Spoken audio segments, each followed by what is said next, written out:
Mutual aid saves lives, unironically, so let's do it. They just passed a bill that essentially allows them to put homeless people in concentration camps. Now, if you are in touch with lived experience at all, you know that they are already doing this to homeless people. They already pick up people for being on the street or in the woods or where they shouldn't be and incarcerate them, usually temporarily. But this is already done.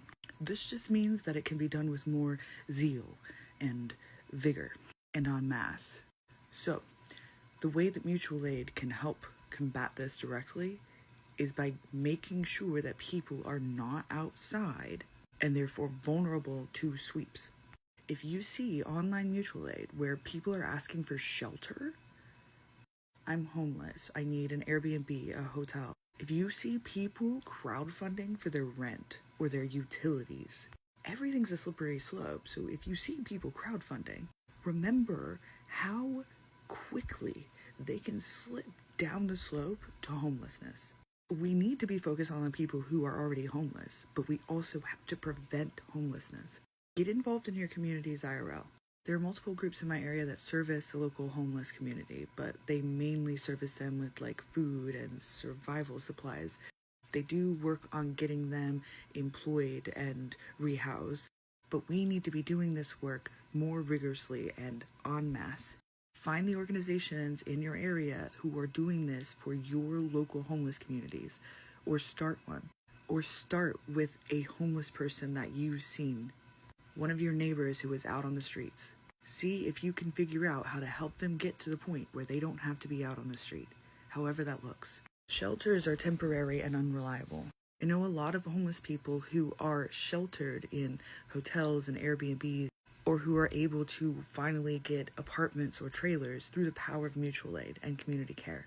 So again, if you see, while you're doom scrolling or while you're disassociating, people asking for help with rent or a hotel, people asking for help to get inside, if you have $1, please spare it. If you have more, obviously, spare more. You know what you can actually spare. But when somebody doesn't have anything guaranteed coming in, everything adds up. So don't think that you have too little to send. And if you can't send anything, that's okay. I can't either. That's why I'm making this video. The resources I have to give are my time, energy, effort, and my platforms. When I have a few bucks to spare, I spare it.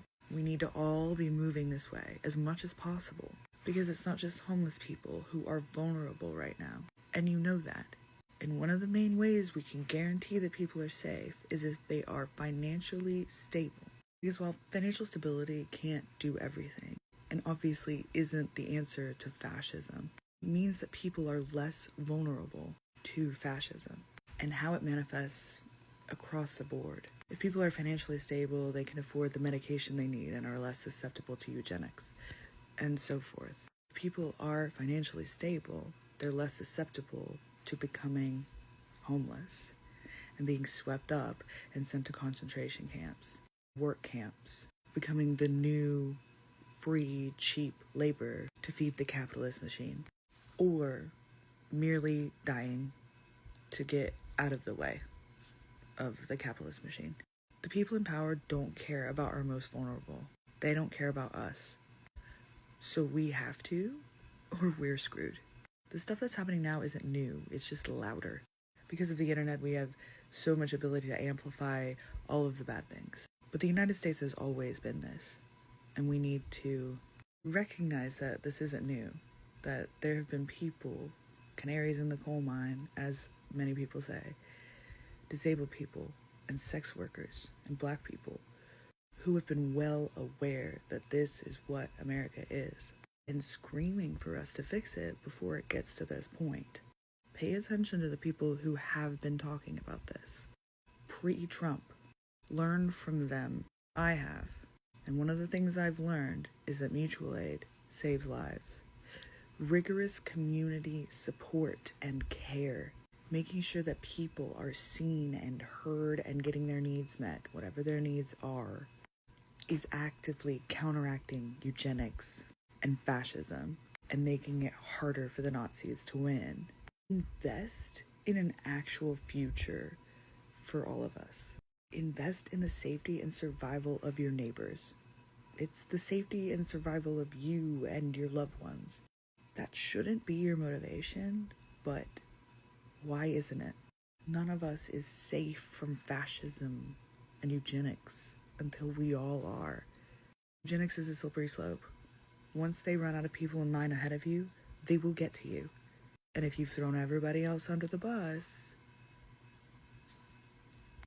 I'm going to come up with every metaphor I can until people get it. Eugenics is a slippery slope.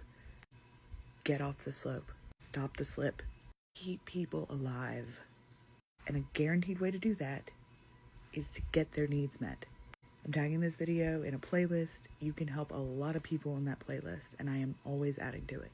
Don't give up just because they're louder. Don't give up just because they've consolidated power. There are more of us. And if you're genuinely anti-fascist, if you're genuinely against eugenics, we're more powerful because we're on the right side of history. That phrase has lost a lot of meaning in the past few years, but I genuinely don't know how you can consider yourself on the right side of history if you are actively permitting and complicit in and perpetuating eugenics. Granted, a lot of people are doing it without realizing what it is. But one way to start to really understand all of the ways it manifests in our society, in our world, is to invest in community care, invest in listening to people, understanding what their needs are, how much need there is, how it's all connected. Because once you start actively investing in the survival of your neighbors, the strangers around you, the people you don't necessarily like, it's easier to see the eugenics. They start to pop out at you because they are the things that kill people. The policies, the behaviors, the social rules. When you start investing in keeping people alive, it's really, really easy to see all the things that are trying to make them not alive.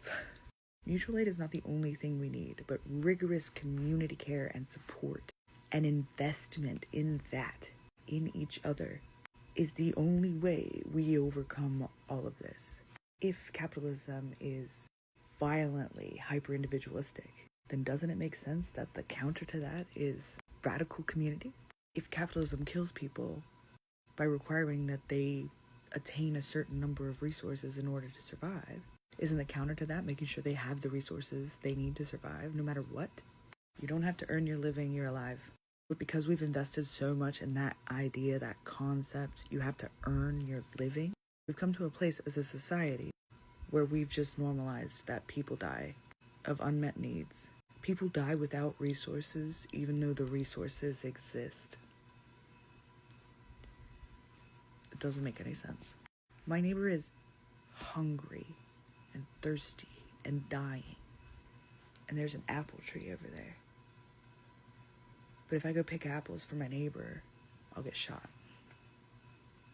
Me and my neighbor are not the ones in the wrong. The person gatekeeping the thing that could save my neighbor's life, and the person doing it so violently, this is a metaphor, but systems, whether they be social or governmental or whatever, that actively work to prevent people from surviving, however that looks, bigotry or policy, that's violence. The only difference is you can't go find a bullet to point to and say, here's the culprit. Can't match that to a gun per se. There's some reasonable doubt, if you will, but there isn't, because all you have to look at to know is the bodies. What we're doing is killing people. What we're doing is causing people to suffer. Babies are starving with food just miles away. Homeless people are dying on the steps of churches. We shouldn't have to die just to survive, and we don't have to. Help each other. Keep each other safe and alive. Invest in our survival as a species. I mean, I guess a lot of people have given up, but I can't. There are things we can do to slow the burn, at the very least. But also, people are alive right now. We can save them. Don't give up just because things are really bad. Things have always been really bad. Do something. Save some lives.